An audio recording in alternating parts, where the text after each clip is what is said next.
dua jenis dunia penulis. Ini perlu kita renungkan ini. Teknologi tinggi yang tercipta adalah dua dunia penulis yang jurangnya tinggi sekali. Dunia pertama adalah kisah sedih para penulis ketika kita melihat toko-toko buku besar ditutup. Gunung Agung ditutup, di Amerika The Borders yang juga ditutup ya. Dan buku-buku juga semakin tidak dibeli, dan kita melihat penulis semakin susah hidup dari karya tulisnya. Itu makin banyak. Juga disebabkan karena teknologi informasi bisa membaca tulisan secara gratis di mana-mana, dan teknologi pembajakan juga berkembang. Tapi sisi lain justru karena teknologi, makin banyak penulis yang kayanya minta ampun. Saya baru baca tadi itu. 10 penulis terkaya, salah satu J.K. Rowling, asetnya dari menulis itu 1 billion US dollar, sekitar 15 triliun rupiah. Aset dia itu, dan novelnya tidak hanya menjadi film, menjadi musik, tapi juga menjadi game-game video. Teknologi pun sudah bisa membuat novel menjadi game video, menjadi wahana seperti di Universal Studio. Lalu kita merenungkan, ini tren. Tak bisa dibalik tren ini, tak bisa kita balik lagi. Lalu apa pembedanya? Apa yang membuat J.K. Rowling begitu sukses? Ada Stephen King juga sukses di sana, James Patterson. Tapi yang lain ini, majority kebanyakan terkulai karena teknologi. Yang membedakan adalah koneksi kepada industri.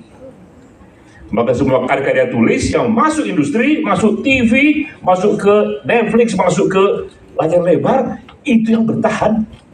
Nah, kita jika membaca tren itu dan kita seorang aktivis dari kesenian, why not?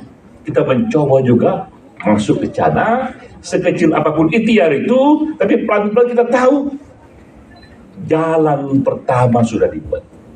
Itu sebabnya mengapa susah payah kita buat film ini sebagai rintisan. Bahwa puisi esai, bahkan lebih dari puisi-puisi lain, paling potensial untuk diangkat menjadi film layar lebar karena dua perkara. Berbeda puisi lain. Pertama, puisi esai mengangkat kisah sebenarnya, fakta sebenarnya, yang kisah itu sendiri sudah meledak menjadi isu yang orang tahu. Orang tahu ini kisah 98 ini. Orang tahu kisah misalnya satu pertengkaran di Sambas versus Madura itu. Orang juga tahu misalnya juga konflik besar di Maluku antara Kristen dan Muslim. Sudah ada bahan yang orang tahu yang kental sekali dalam memori publik. Itu pertama puisi esai karena dia berangkat dari fakta yang sudah diketahui orang. Yang kedua juga di puisi esai itu sudah ada cerita. Storytelling bagian dari puisi esai.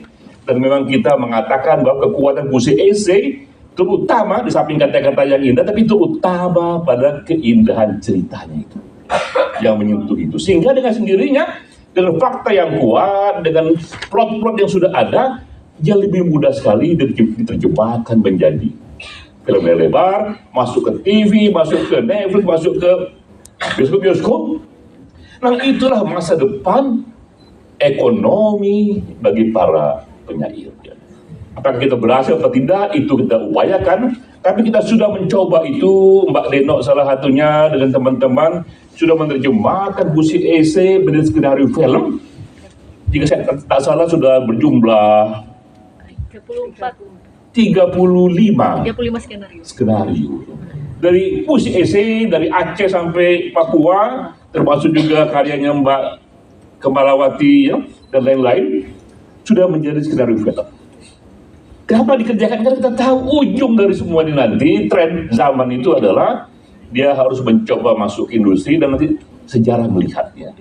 Bahwa ternyata memang puisi esai ini bisa mengantar lebih cepat karya sastra dalam bentuk puisi menjadi industri, menjadi film.